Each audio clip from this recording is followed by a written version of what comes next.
I just, from start to finish, I don't want it to sound like an excuse. From start to finish, it just wasn't right. But it's world title. You never say no to a world title. You go through with it anyway, no problem, no matter. I trained myself in my backyard, all the rest of it. I just did some sparring. Everything was in that regard was going all right. 2 days ago, I started feeling a little, I don't know what you want to call it, but a knot, I suppose, the best way to say it, a knot in my calf. And then all night tonight, all I was doing was thinking about that. So I was just in my head like you wouldn't believe.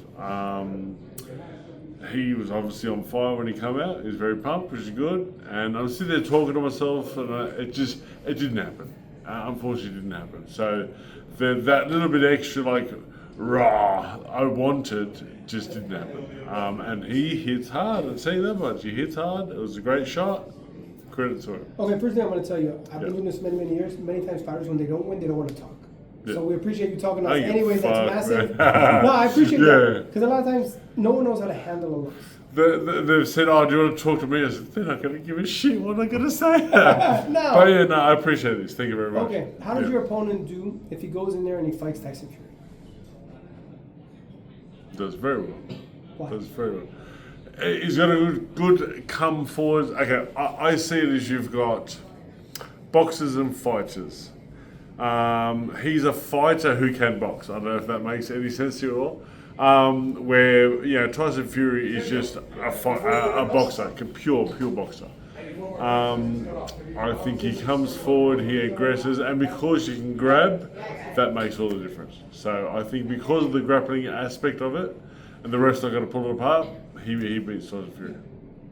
Lucas, you mentioned there about kind of feeling that it wasn't right tonight. Can you recall times previous in your career where you felt like that and you got through it, or had the same occurrence tonight?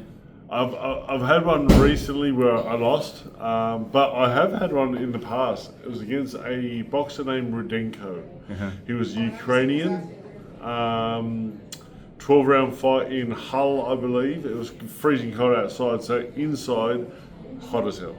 And I said, "Can you put some ice in the back of my neck?" They didn't. It got to round 5, and I'm talking to myself, going, "Wow, this is how I lose my first fight." Because I was 14-0, I think, at that stage, and he was just a very, very tough man. You know what I mean? I then had to talk myself out of that, and I came back and won the last 4 and won the fight by like 2 rounds.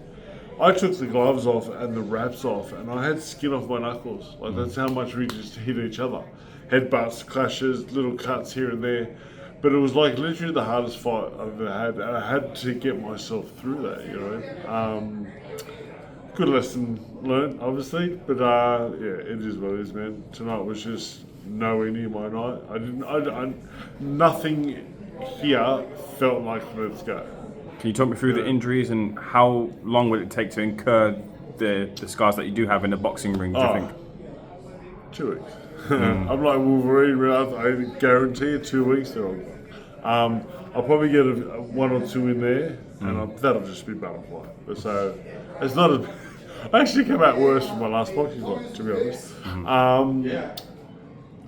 Yeah, I like the bare knuckle for that aspect. Like, it's either over quick, or some boys like stand there and punch the shit out of each other. I'm not one of those guys, you know what I mean? So he hit very well and proper rattled with the second one. And I'm just like, I'm good. I don't want to write your career obituary, but I don't want to shirk the question either. Would you consider this being the final part of your career, or would you want to? I have the 3-fight deal, and that was always we'll take it as it comes from that 3rd fight. You got to remember the world title was never on the cards. It was supposed to be 3 fights and then see what happens. You know what I mean? I've had 4 weeks in my backyard to train for a world title fight. So like, I've done well. I've actually lost weight. I lost like 9 kilos. Like it actually went quite well, but it wasn't as what it should, if that makes sense. So how do you write the roadmap back to this point, a world title opportunity? Better camp, better sparring, things like that. A better headspace, because I'm also, money, worrying about this, worrying about that, just things like life. And life creeps up with you sometimes, and you just got to deal with it. unfortunately, it might creep into other things, which it has tonight. But that's life, you know. You either fold up and give up, or you keep going, and we'll keep going. I've got one more fight in this BKB anyway, and take whatever it comes from there. Yeah. Who's the biggest puncher you ever fought in your career? Because you fought everyone.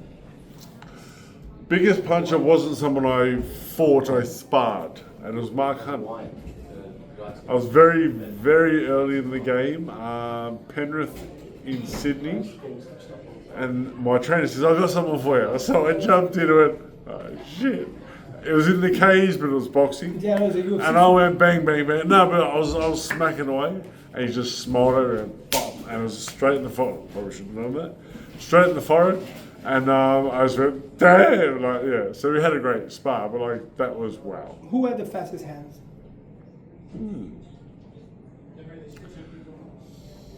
That's okay. Again, sparring, Justice Hooney. Wow. Justice Hooney, yeah. He doesn't have the power to end careers, but fuck, he's got some hands, yeah.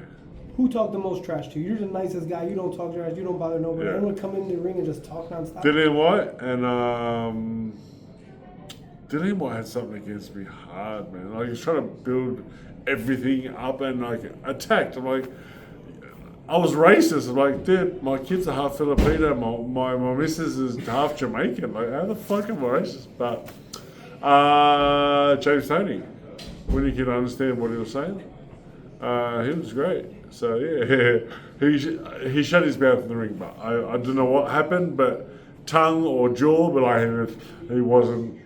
Yeah, I fucked him up. So, all right, two more on the night. Who had the best footwork that you ever sparred or fought?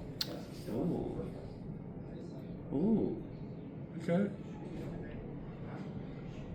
So why put me on the spot like that? I'm gonna think of that. I've got a few fights. What's the last question? What was the last question? Best footwork. No, what was the last question? So you got two. You got two. Oh, you I said. skipped that one. I'm sorry. I'll come back. Okay, last one. Yeah. If you could have a fight with any boxer in BKB and you could pick one, Did what? and what happens in that fight? It's just different to what it was in the boxing. That was a very similar one where I didn't turn up as well or as much as I should have, and he was on fire. You know, he was like top 3 in the world at that stage. And generally, anyone who comes up against me is scared, you know, and performs really well, which is great. But that doesn't help me at all. So Dillian White for sure. Dillian White. Because I'm quite taken aback by how jovial and how well you're dealing with the defeat. What is it about you that's able to process the defeat like this and still be happy and content in yourself? I've seriously gotten to a point where my give a fuck level is so low it doesn't matter. Like I don't care, man. Like fuck, life could be so much worse. Here I am in another country, headlining a fucking show again for a world title. No one's done it in Australia for MMA, and I've done it with Cormier. No one's won a world title, and I've done that in Australia as a heavyweight. And now I've fought again for a world title in BAREKNUCKLE. No one's done it. I've done all 3. So, yeah, fuck him. When I spoke to you for yesterday in our previous interview, I was reading through the comments and I was quite standing by the goodwill that there was towards, not to say that there shouldn't be, but to say that there was a lot of goodwill towards you. We don't usually see that with fighters sometimes. People like to hate. People like to hate in the comments sometimes, but there's loads of people wishing you well. What would you like to say to the fans who want to see you do well, want to see you succeed, want to see you with a smile on your face? I think that it's a double-edged sword, that one, because I am 46, I'm getting older, and I'm not performing like I should. I'm not stupid, you know. And if the next one doesn't come out well either, then it's like we'll see how we go. You know what I mean? It's not about, especially this. It's not about money, because this wasn't. It was not like life-changing money. It was legacy more than anything. So yeah, just keep. Well, I've said it, guys. That's the best way to describe it. We'll see how it goes. Yeah. Lucas, appreciate it. I appreciate it, man. Thank you very much. Stay tuned. Thank you, man. At least back reporting.